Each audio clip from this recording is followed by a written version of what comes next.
नमस्कार दोस्तों, कैसे हो आप सभी लोग। आज फिर हम हमारे साइंस जेल पेरी प्रीवियस ईयर के एग्जाम पेपर को लेके उपस्थित हुए हैं। आज हमारे साइंस की ये तीसरी वीडियो है। ठीक है, जल्दी से हम इसको स्टार्ट करते हैं। पहला क्वेश्चन है, निम्नलिखित में से क्या त्वरण की इकाई है। ठीक है भाई, त्वरण पूछ रहा है वो आपसे कि निम्नलिखित में से क्या त्वरण की इकाई है। और त्वरण क्या होता है भाई, वेग में परिवर्तन की दर। ठीक है, तो वो क्या कहलाती है आपका त्वरण। तो वेग में परिवर्तन की दर, और वेग क्या होता है आपका विस्थापन बटे समय, यानी समय के साथ हुआ विस्थापन आपका वेग, और समय के साथ हो रहा है। तो आप इसको जब करके देखोगे तो आपका जो आंसर आना चाहिए वो आएगा आपका मीटर प्रति सेकेंड स्क्वायर। ठीक है, तो इसका जो आंसर आएगा हमारा सी, मीटर प्रति सेकेंड स्क्वायर। नेक्स्ट क्वेश्चन देखेंगे, हड्डी एक मांसपेशी से खालिस्तान द्वारा जुड़ी होती है। ठीक है भाई, हड्डी और मांसपेशी दोनों को जोड़ना है। यानी हमारी जो हड्डियां रहती है भाई, सबसे पहले तो किसके द्वारा जुड़ी रहती हैं, आपके मांसपेशी के। तो हड्डी और जो मांसपेशी है दोनों का जो जोड़ है, ठीक है, वो क्या कहलाता है। ठीक है, तो जब भी हड्डी और मांसपेशी का है तो तुरंत आपको यहाँ दिमाग में आना चाहिए भाई, टेंडन होता है वो, हड्डी और मांसपेशी का जोड़ टेंडन। ठीक है, और अगर हड्डी और हड्डी है आपकी तो वो स्नायु होता है, लिगामेंट होता है। तो यहाँ पे आपका आंसर आएगा ए, टेंडन। ठीक है, नेक्स्ट क्वेश्चन, नीचे उल्लेखित सूची से विषाणु जनित रोग की पहचान कीजिए। मतलब वह बीमारी जो एक वायरस से होती है, एक विषाणु से होती है। ठीक है, टाइफाइड भाई ये तो हो नहीं सकता आपका, ये आपके बैक्टीरिया से होता है। खसरा, डेंगू, ज्वर, एंथ्रेक्स और मलेरिया। ठीक है, तो इसमें आपको पहचान करना है। ठीक है, तो इसका उत्तर देखेंगे हम सबसे पहले तो डी। इसमें आएगा 2 और 3, जिसमें आपका है खसरा और तीसरा है आपका डेंगू ज्वर। ये दोनों आपके वायरस से होने वाली बीमारी है। इसके अलावा आपका एंथ्रेक्स, ये भी बैक्टीरिया से होता है। मलेरिया ये आपका प्रोटोजुआ से होता है। ठीक है, प्लाज्मोडियम वैक्स आपने सुना होगा। तो इसका जो आंसर है वो आएगा डी। नेक्स्ट क्वेश्चन की ओर बढ़ेंगे, उस अजैव कारक, भाई अजैव की बात हो रही है यहाँ पे, आपको ध्यान रखना है। उस अजैव कारक की पहचान कीजिए जिसके परिणाम स्वरूप भंडारण हानि होती है। ठीक है, तो भाई जीवाणु, दीमक वगैरह भाई ये तो आपके अजैव हो नहीं सकते, स्वाभाविक है भाई। भंडारण से हानि होना है तो वो क्या होती है भाई, आपकी नमी। तो इसका जो आंसर है वो क्या आएगा आपका सी, बिल्कुल सही। नेक्स्ट क्वेश्चन देखेंगे, अनिल जब 12 वर्ष का था, भाई कोई व्यक्ति है उसके बारे में बात हो रही है कि वो जब 12 वर्ष का था तब उसका कद 150.7 सेंटीमीटर था, लेकिन वर्तमान में उसका कद 165.3 सेंटीमीटर है। तो अनिल के कद में आया अंतर निम्न है। भाई बहुत इजी क्वेश्चन है भाई, आपको बस इसके बीच का अंतर निकालना है। ठीक है, तो इसका जो अंतर है वो आएगा आपका 14.6 सेंटीमीटर। ठीक है भाई, अंतर तो आप निकाल ही सकते हो, बस घटाना है आपको। ओके, नेक्स्ट क्वेश्चन, खालिस्तान की उपस्थिति के कारण झींगा और तितली एक ही फाइलम से संबंधित है। फाइलम मतलब भाई एक संघ की बात हो रही है। ठीक है, एक समूह से, एक ग्रुप से आप समझ सकते हो उस चीज को। तो झींगा और तितलियां दोनों भाई जो होते हैं ये संधित पैरों के कारण एक ही फाइलम से संबंधित हैं। संधि युक्त पांव, पैर, उसके कारण भाई ये दोनों आपके फाइलम से संबंधित हैं, एक ही। ठीक है, तो आपको याद रखना है, इसका आंसर आएगा बी, संधित पैर। नेक्स्ट क्वेश्चन देखेंगे, वाष्पीकरण की दर निम्नलिखित में से किस कारक पर निर्भर नहीं करती है। वाष्पीकरण तो आप सब जानते हो भाई। ठीक है, जो पानी वाष्प बन के ऊपर जाता है वो कहलाता है क्या आपका वाष्पीकरण। तो ये जो है किस पे निर्भर नहीं करता है। ठीक है, तो भाई स्वाभाविक है आपका जो वाष्पीकरण है ये द्रव के रंग पर निर्भर नहीं करता है। आपका जो लिक्विड है, जो द्रव है, वो किसी भी रंग का हो भाई, वो उस पर थोड़ी ना निर्भर करेगा।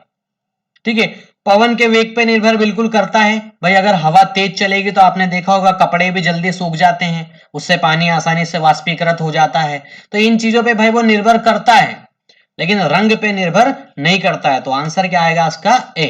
ठीक है, नेक्स्ट क्वेश्चन देखेंगे, कंपन का आयाम। ठीक है भाई, ये ध्यान से आपको समझना है, यहाँ पे बात कर रहा है वो आयाम की। ठीक है, कि कंपन का जो आयाम है वो खालिस्तान होता है। तो आयाम जो होता है भाई, सबसे पहले तो इसका थोड़ा परिभाषा देख लो। साम्य स्थिति से अधिकतर एक और हुए विस्थापन को आयाम कहते हैं। ये बिल्कुल आपको ध्यान रखना है भाई, आयाम की बात हो रही है। ठीक है, इसको मैं यहाँ पे आपको समझाता हूं। ठीक है, जैसे भाई ये आपके पास कोई एक तरंग है, ये इस प्रकार से तरंगे चलती है, आपने देखा होगा।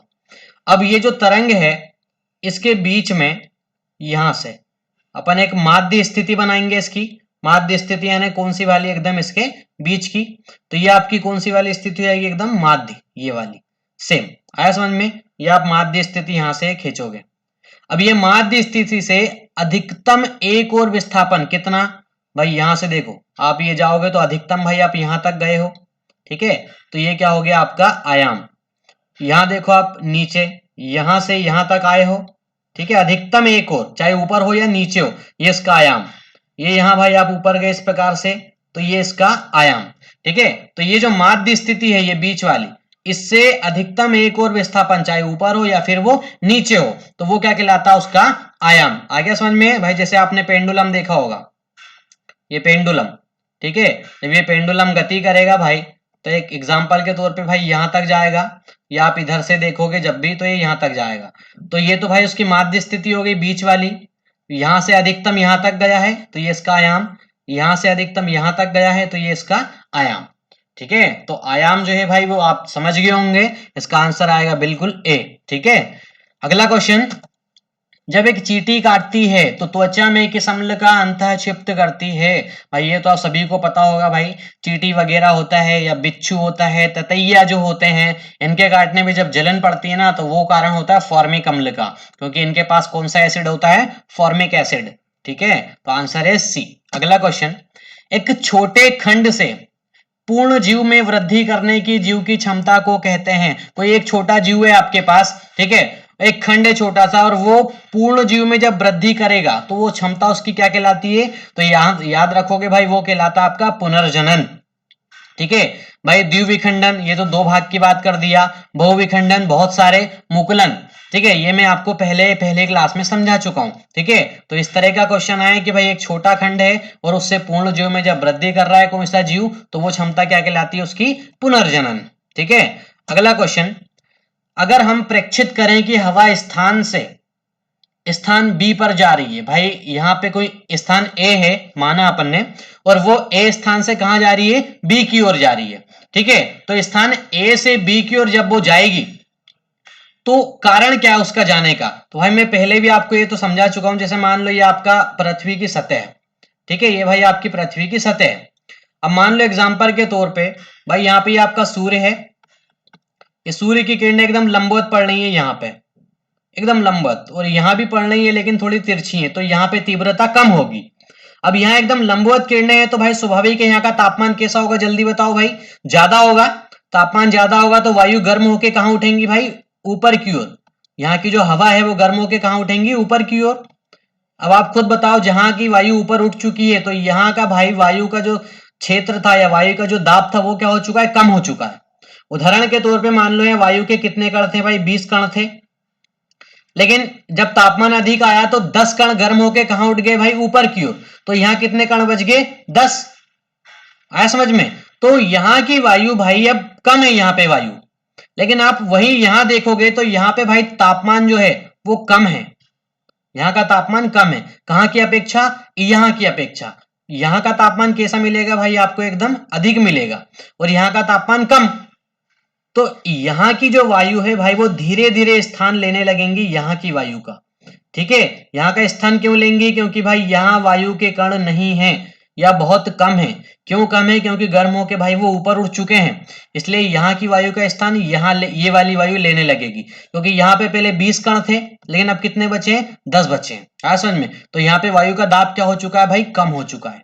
ये वायु का दाब यहाँ क्या है, कम, और यहाँ वायु का दाब जो है वो क्या है, अधिक है। वायु का दाब यहाँ अधिक क्यों है भाई, जल्दी बताओ, क्यों, क्योंकि तापमान कम है। आया समझ में। तो अगर भाई कोई हवा स्थान ए से बी की ओर जा रही है, भाई जैसे अपन ने बोला ये स्थान ए है और ये कहां जा रही है भाई, बी की ओर जा रही है, ठीक है। तो इसका कारण क्या है भाई, तो ये आपको बिल्कुल ध्यान में रखना है। इसका उत्तर आप देखोगे भाई, ये आएगा बी। स्थान ए उच्च दाब पर है, ठीक है भाई। ये देखो मैंने बताया आपको, ये दाब यहाँ क्या है भाई, यहाँ पे अधिक है, ठीक है। और स्थान बी जो है वो कौन से दाब पे, निम्न दाब पे। तो ये कारण होता है उसका, ठीक है। अगला क्वेश्चन बढ़ेंगे आगे। जब हम पहाड़ पर ऊपर चढ़ते हैं तो क्या होता है, भाई जब भी आप पहाड़ पे ऊपर चढ़ते हैं तो आपको ध्यान रखना है तापमान और दाब दोनों भाई घटने लगता है। जब भी आप हाइट पे जाओगे ना, ठीक है, तो ऊपर जाने पे दाब भी घटता है और ऊपर जाने पे तापमान भी कम होता है। आ समझ में। अगला क्वेश्चन, पानी के क्वथनांक को क्या होगा जब थोड़ा सामान्य नमक डाला जाएगा? बहुत सिंपल क्वेश्चन है भाई। भाई आपके पास ये कहीं पे पानी है भरा हुआ है, या आपके पास वाटर भरा हुआ है, और वो बोल रहा है कि अगर इस वाटर में आपने भाई ऊपर से, ये आपके पास एक स्पून है, एक चम्मच है, और इस चम्मच से आपने यहाँ पे क्या डाल दिया भाई? नमक डाल दिया। ठीक है, अब जैसे इसमें आपने नमक मिलाया तो स्वाभाविक है, जल्दी से बताओ यहाँ की डेंसिटी भाई, जो यहाँ का घनत्व है क्या होगा? वो बढ़ेगा। ठीक है, अब यहाँ का जो घनत्व है भाई, वो घनत्व बढ़ेगा। तो कहने का मतलब ये है कि पानी के अंदर जो दाब है वो क्या है भाई? बढ़ रहा है ना समझ में? क्योंकि भाई आपने एक्स्ट्रा नमक मिला दिया है, तो भाई स्वाभाविक है उसका घनत्व बढ़ेगा, तो उसका दाब क्या होगा? बढ़ेगा। और दाब बढ़ा तो तुरंत आपका क्वेश्चन आना, समझ में आना चाहिए कि भाई क्वथनांक क्या हुआ? उसका बढ़ चुका है। समझ में? क्वथनांक मतलब उबलने वाला अंक। ठीक है, तो ये आपको ध्यान में बिल्कुल रखना है। आया समझ में? जैसे भाई आपने देखा होगा प्रेशर कुकर, प्रेशर कुकर का अपन जैसे ढक्कन लगाते हैं तो उसका दाब क्या होता है? बढ़ जाता है। आया समझ में? तो ये आपको बिल्कुल ध्यान में रखना है। तो इसका जो आंसर है वो क्या आएगा भाई? ए, कि पानी का क्वथनांक 373 केल्विन के ऊपर बढ़ जाएगा, क्योंकि आपने क्या मिला दिया? नमक मिला दिया। अच्छा, सेल्सियस में पूछते तो कितने से बढ़ जाता भाई पानी का क्वथनांक? ठीक है, तो भाई ये आपको कमेंट करके बताना है भाई। ये तो केल्विन का दिया उसने, केल्विन में आपको पता है भाई पानी का क्वथनांक कितना होता है भाई केल्विन में? तो आप तुरंत बोल दोगे कि सर 373 होता है। ठीक है, कितना बोल दोगे आप? 373। ये देखो उसमें दिया हुआ है। लेकिन अगर आपसे पूछा जाए सेल्सियस का, कि पानी का क्वथनांक सेल्सियस में कितना होता है, ठीक है, तो आपको यहाँ पे सेल्सियस में कमेंट करके बताना है कि पानी का क्वथनांक कितने डिग्री सेल्सियस से बढ़ जाएगा। ये आपको कमेंट करके बताना है। ठीक है, अगला क्वेश्चन देखेंगे। जंग को रोकने के लिए सबसे अच्छी विधि, ये तो सभी को पता है भाई, जस्तीकरण होता है। भाई लोहे के ऊपर क्या चढ़ा दो आप? जस्ता चढ़ा दो, जस्ते की परत चढ़ा दो। ठीक है, तो भाई वो जंग उस पे लोहे पे नहीं लगेगा। तो आंसर क्या आएगा इसका? सी। अगला क्वेश्चन। शकरकंद एक भूमिगत संरचना है जो भोजन को संग्रहित करती है। इस पौधे में भोजन कहां पर तैयार किया जाता है? तो शकरकंद भाई जो होता है, इसमें हमेशा ध्यान रखोगे आप, जो उसका भोजन बनता है वो बनता है उसके पत्तों में, पत्तियों में। ठीक है, तो शकरकंद का पूछा है तो भाई आपका आंसर आना चाहिए पत्ते। अगला क्वेश्चन। समतल दर्पण बनाता है किस प्रकार का प्रतिबिंब? भाई आप खड़े होंगे, आपके घर में देखा होगा आपने, गोदरेज वगैरह जो होती हैं, या एक सिंपल कांच होता है, वो आपका एक समतल दर्पण होता है। तो उसमें जब आपका प्रतिबिंब देखते हो तो कैसा बनता है भाई? उल्टा बनता है, सीधा बनता है? सीधा बनता है ना। ठीक है, तो आंसर क्या आएगा इसका? डी। अगला क्वेश्चन। निम्नलिखित में से कौन सा समन्यूट्रॉनिक का सही सेट है? भाई समन्यूट्रॉनिक का पूछा है। ठीक है, तो भाई समन्यूट्रॉनिक आपको निकालना आना चाहिए। जैसे एग्जांपल के तौर पे ऑप्शन ए उठाते हैं। भाई यहाँ आपको फ्लोरीन दिया हुआ है। ठीक है, यहाँ पे भाई 19 लिखा है, और नीचे कितना लिखे ले यहाँ पे? 9। अच्छा, 19 क्या है भाई? परमाणु भार, एटॉमिक मास। किस किस का योग होता है? प्रोटॉन और न्यूट्रॉन का। और 9 क्या है भाई? एटॉमिक नंबर, यानी परमाणु का क्रमांक, यानी प्रोटॉनों की संख्या। ठीक है, तो 19 में प्रोटॉन और न्यूट्रॉन दोनों हैं। तो भाई इसमें आपसे पूछा जाए कि न्यूट्रॉन कितना है 19 में, तो भाई 19 में से कितना घटाओगे आप? 19 में से कितना घटाना है? 9 घटाना है। तो 9 घटाए तो आपका 10। ये किसकी संख्या हो गई? न्यूट्रॉन की। ठीक है, और उसमें प्रोटॉन कितना था भाई? 9 था। और दोनों को जोड़ दिए थे अपन ने, तो कितना हो गया था भाई? 19। ठीक है, तो जो फ्लोरीन है उसमें भाई फिलहाल में न्यूट्रॉन कितने हैं भाई? आपके पास 10 हैं। ठीक है, अब अपन उसका सेकंड उठाते हैं, न्यूट्रॉन वाला, सॉरी नाइट्रोजन वाला। यहाँ ऊपर कितना लिखे ले? 14। यहाँ कितना लिखे ले? 17। अब न्यूट्रॉन कितने हैं भाई इसमें? जल्दी बताओ। 10। तो पहले में तो 10 हैं और दूसरे में 7 हैं, तो क्या दोनों समन्यूट्रॉनिक हैं क्या? नहीं है। तो समन्यूट्रॉनिक ऐसा निकाला जाता है भाई। ठीक है, तो आप सभी में से घटा घटा के देख लो। आप सेकंड बी में 14 में से 6 घटाओगे भाई, कितना आएगा आपका? 19 में से 9 घटाओगे, तो क्या समन्यूट्रॉनिक है क्या? नहीं है। इसका जो आंसर आएगा डी। ठीक है, डी इसका आंसर बिल्कुल सही है। कैसे भाई? ये आपके पास 14 में से 6 घटाना है आपको। आया समझ में? 14 में से आपको कितना घटाना है? 6 घटाना है, तो कितना आएगा? 8। इधर 16 में से 8 घटाना, तो कितना आएगा? 8। तो दोनों में भाई न्यूट्रॉनों की संख्या क्या है? एक समान है। तो ये क्या हो गया? समन्यूट्रॉनिक। अगला क्वेश्चन देखेंगे। निम्नलिखित में से कौन सी एक अकेंद्रकीय कोशिका है? मतलब वह कोशिका जिसमें केंद्रक नहीं होता है। तो ये भाई आपको ध्यान रखना है, हमारे शरीर में जो WBC होता है, ठीक है, वाइड ब्लड सेल्स यानी लाल रक्त कोशिका, ठीक है। तो भाई ये जो होते हैं आपके क्वार्पसल्स बोलते हैं, हालांकि इसको वाइट ब्लड क्वार्पसल्स या आप लाल रक्त कणिका या लाल रक्त कोशिका बोल सकते हो। तो इसमें भाई केंद्रक नहीं होता है, यानी इसमें न्यूक्लियस नहीं होता है। लेकिन इसमें भी दो अपवाद हैं भाई, आप ध्यान रखोगे। एक है आपका ऊंट और दूसरा आपका लामा। ऊंट और लामा जो है भाई, इन दोनों के आरबीसी डब्ल्यूबीसी सॉरी आरबीसी, यहाँ पे थोड़ा मिस्टेक हुआ भाई, इसको आप ठीक करोगे थोड़ा। ये आपका आरबीसी है, ठीक है, रेड ब्लड सेल्स, ठीक है, या रेड ब्लड क्वार्पसल, लाल रक्त कोशिका। तो आपकी ये जो होती है भाई, इसके अंदर केंद्रक नहीं होता है। लेकिन ऊंट और लामा जो है आपके, इन दोनों में आपको ध्यान रखना है भाई, केंद्रक होता है।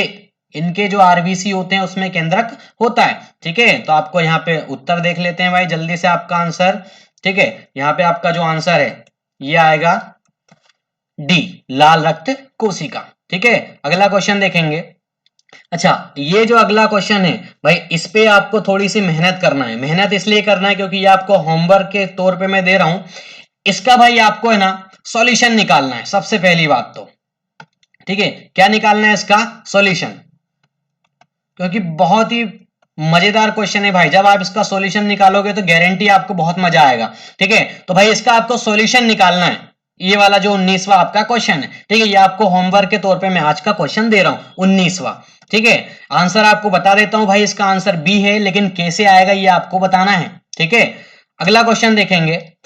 दो समान पात्रों ए और बी में, भाई आपके पास दो एक समान पात्र हैं ए और बी, 75 डिग्री सेल्सियस का पानी भरा हुआ है। भाई जैसे एग्जांपल के तौर पे आपके पास ये दो पात्र हैं और दोनों पात्र में पानी भरा हुआ है इस प्रकार से। टेम्परेचर कितना है भाई दोनों का, जल्दी बताओ। 75 डिग्री सेल्सियस, इसका भी कितना है 75 डिग्री सेल्सियस, दोनों का टेम्परेचर 75 डिग्री सेल्सियस है, ठीक है। अब वो बोल रहा है कि पात्र ए, आपका ये वाला जो ए है और ये वाला क्या है बी है, इसको बोल रहा है कि भाई बाहर से किस रंग से अपन ने पॉलिश कर दिया है, ब्लैक वाले से कर दिया है, काला कलर, ठीक है। और इस वाले पे कौन सा कर दिया भाई, सफेद कर दिया है, ठीक है, इस वाले पे बी वाले पे। और बोल रहा है कि 10 मिनट के बाद यदि ए का तापमान 55 पाया गया, यानी इसका भाई 10 मिनट के बाद टेम्परेचर 75 से घट के कितना हो गया भाई 55, और तो बी का तापमान क्या होगा, ठीक है। ये भाई आपका क्वेश्चन है कि बी का तापमान कितना हुआ, सेम टाइम में बताना है, 10 मिनट में दोनों का बताना है। तो भाई ए का तो उसने बता चुका है भाई 55 हो चुका है 10 मिनट बाद, और बी का आपको बताना है कि 10 मिनट बाद बी का टेम्परेचर कितना होगा। आया समझ में। अब सबसे पहले तो एक कॉन्सेप्ट समझ लो आप, सफेद और काला रंग उसने बोला है। देखो काला रंग जो होता है या खुरदुरी सतह जो होती है, ये अच्छी अवशोषक होती है उष्मा की, बहुत जल्दी उष्मा को अवशोषित करती है। लेकिन जितनी जल्दी अवशोषित करती है उतनी ही जल्दी उत्सर्जित भी करती है, उतनी ही जल्दी उष्मा को बाहर भी निकालती है। लेकिन उसका अपोजिट जो सफेद कलर होता है भाई, ये लेट गर्म होता है लेकिन ठंडा भी लेट ही होता है, ठीक है। तो भाई अगर वो बोल रहा है कि 10 मिनट के बाद पात्र ए का टेम्परेचर 55 हुआ, तो बी का भाई क्या होगा 55 या 55 से कम या 55 से अधिक। अब जल्दी बताओ, सफेद है तो जल्दी ठंडा होगा या लेट होगा भाई, जल्दी बताओ आप। भाई ये तो लेट होना चाहिए ना आपका, ठीक है। इसलिए आंसर क्या आएगा 55 डिग्री सेल्सियस से अधिक होगा, क्योंकि ये इतनी जल्दी ठंडा नहीं हो सकता, है ना समझ में। तो ये आपको ध्यान रखना है। आज का होमवर्क भाई आपका 19वां क्वेश्चन है, सॉल्यूशन उसका आपको करना है, ठीक है। धन्यवाद।